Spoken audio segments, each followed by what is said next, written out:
Исәнмесез, дүшәмбе көне яңалыклары белән бүген сезне мин Роза Хабибуллина таныштырам. Атнаның беренче көне нинди вакыйгаларга бай булды, алга таба карагыз. Бакча сезонына әзер. Беренче майдан алып бакчачыларны зур автобуслар йөртәчәк. Беренче карашка Чаллыныкы, әмма сыйфаты башка. Чиләбедә полиция катыргы кагаз комбинаты Бәдрәф кагазын алдап ясаучы цехны япты. Шәһәр чистара, яшелләнә, өмәләр дәвам итә.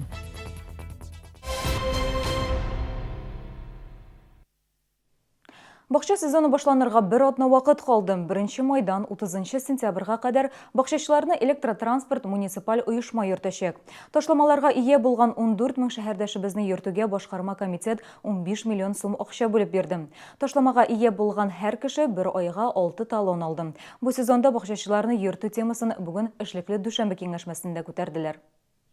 Электротранспорт пассажир агымын һәм чыгымнарны өйрәнгән автобуслар 40 юнәлеш буенча хәрәкәт итәчәк. Бу 28 маршрут. Нигездә бакчачыларны зур автобуслар йөртәчәк, әмма бытовик бакчасына йөрүчеләр аз булу сәбәпле бу юнәлеш буенча пас билгеләгәннәр. Йөрү бәясе узган елдагыча 1 чакрым өчен 2 сум 20 тиен. Еракта урнашкан бакчалар өчен бераз кимрәк. Кузгалу нокталары да узган елдагыча калган.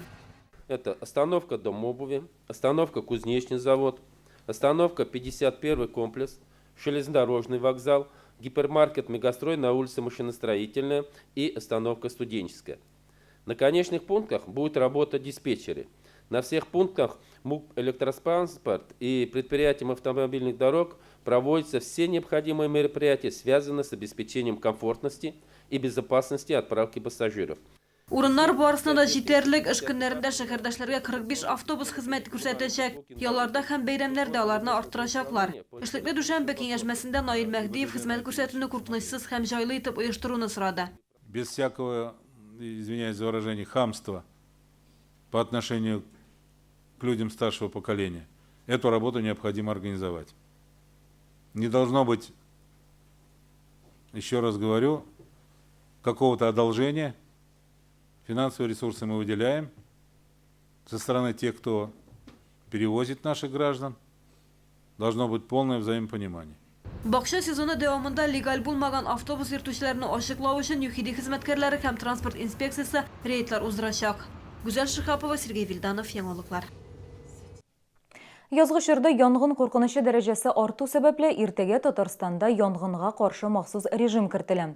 Ул 15 майга кадәр дәвам итәчәк. Бу вакыт аралыгында корыган үлән һәм чүп-чар ягарга ярамый, ачык утта ризык хәзерләргә рөхсәт ителми, урманнар янында урнашкан торак пунктлар территорияләрендә гражданнарның бакчачылык ширкәтләре, балалар сәламәтләндерү лагерьлары, икътисад объектларында куркынычлык дәрәҗәсе 1-3 класслы булган пиротехник эшләмәләр куллану тыела.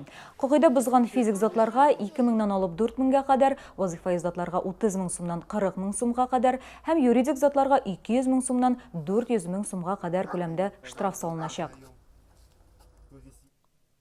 Чаллы Бәдрәф кагазын Чиләбедә дә җитештергәннәр. Полиция итәк астыннан җитештерү цехын тапты. Җитештерү урынында катыргы кагаз комбинатынныкына шатып ясалган 250 мең рулон Бәдрәф кагазы тапканнар. Аның озынлыгын кушып санасаң 13 чакрымны тәшкил итә. Беренче карашка кагаз чалыныкыннан аерылмый, әмма сыйфаты башка. Цехта документларсыз гына Урта Азия кешеләре эшләгән, алдан санаулар буенча Чаллы комбинатына 2,5 миллион сум зыян килгән. Әйтергә кирәк, бу беренче очрак түгел. Чаллы Бәдрәф кагазын Оренбургта, Красноярскида, Орскта, Самарада да алдап җитештергәннәре бар. Караван күпләп сату базарында 1 тоннага якын тыелган продукцияны кулланудан алганнар. Биредә илгә кертергә ярамаган Польша һәм Төркиядән берничә центнер алма, груша, помидорлар сатылганы ачыкланган. Әлеге яшелчә һәм җиләк җимешләр Тагаева чүплеге янындагы полигонда юк ителгән. Тыелган товарларны сату очрагына планлы рәвештә тикшерү барышында табылганнар. Рейд Роспотребнадзор, Россельхознадзор, таможня белгечләре белән берлектә узган. Гаеплеләрне административ җәзага тартачаклар.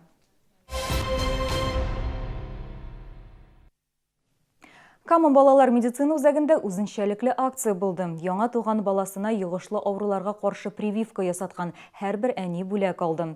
Бу чара Европа күләм иммунизация атналыгы белән бәйле. Ул 24 апрельдән 30 апрельгә кадәр уза.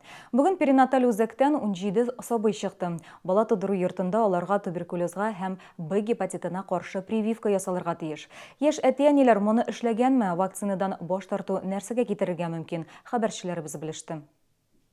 Бүген перинаталь үзәктән чыккан 17 сабыйның барысына да туберкулезга каршы вакцина ясалган. Аннан бик сирәк кенә баш тарталар икән, нибары 2-3%. Ә менә Б гепатитыннан баш тартучылар бар. Мы желаем вам принять правильное решение и привить вашу дочку от гепатита тоже, потому что это очень важно сделать. Мы вручаем вам прививочный сертификат, в который вписаны уже приведенная прививка, и в который вы сможете вписать другие прививки.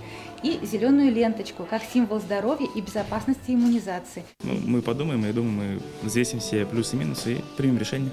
Гадәттә ата-аналар прививканы бала бераз үскәч дип кичектерәләр. Менә шул ара куркыныч та инде, чөнки үзәктән чыгуга бала башка кешеләр арасына эләгә. Авыру юктыру ихтималы туа. Перинаталь үзәк статистикасы буенча Б гепатитыннан баш тарту күрсәткече бу көнгә 35%-ка кадәр. Вакцинация против гепатита Б переносится детьми очень хорошо, поэтому откладывать вакцинацию в связи с тем, что ребенок маленький, не стоит, не имеет смысла. Кроме того, гепатит Б, против которого у нас такое большое количество отказов, может передаваться контактно-бытовым путем. Сабыйның сәламәтлеге өлкәннәр кулында, күпчелек ата-ана шул фикердә тора. Бүтән прививкаларны да ясатабыз по графику. Мин бик каршы түгел прививкалардан. Кирәкле дип саныйм. Прививка ясату-ясатмау ата-ана өчен ирекле. Шулай да бу мәсьәләдә имеш-мимешләргә түгел, ә табиблар сүзенә кулак салырга кирәк. Рима Әхмәтова, Сергей Вильданов, Яңалыклар. Россия кулланучылар базарында хәл тотрыкланды. Карабудайга бәя төшә башлады. Август азагыннан башлап ул 18%-ка кимегән. Россия ул хуҗалыгы министрлыгы хөкүмәт комиссиясе өчен ясаган докладында шундый саннар китерелгән. Анда кулланучы бәясе 1 килограмм карабудайга 77 сум 51 тиен тәшкил итә. Һәм бу август азагы белән чагыштырганда 18%-ка арзанрак диелгән. Ел башыннан ипигә уртача кулланучы бәяләре 0,8–1,6%-ка, сөт ризыкларына 2,5–7%-ка арткан. Шикәргә бәя төшү күзәтелә. Апрельнең 1-нче атнасында шикәр 0,3%-ка арзанайган. Шәһәрне чистартуга 30 меңгә якын кеше чыкты. Ялларда шимбә өмәсе узды. Биредә төрле оешма хезмәткәрләре, идарә итүче компаниялар, студентлар, мәктәп укучылары, битараф булмаган шәһәрдәшләр катнашты. Алар парк һәм скверларны, проспект буйларын тәртипкә китерде. 300-дән артык агач һәм куак утыртты. Әмма эш әле тәмамланмады дип белдерде мэр. Һава торышы җыештыручы чистарту эшләренә үзгәрешләр кертсә дә, эшне өмәне вакытында бетерергә кирәк. Май бәйрәмнәренә кадәр шәһәрдә чиста булырга тиеш. Деньги хорошие собираете за жителей, за содержание придомовых территорий. Если уж управляете, давайте управляйте как положено. Шыпырткынан да теге муллап силәр кебек утырмагыз. Бүгенге менә шулар күңелле кәйфләр теләп, мин сезнең белән сау булашам, исән-имин булыгыз.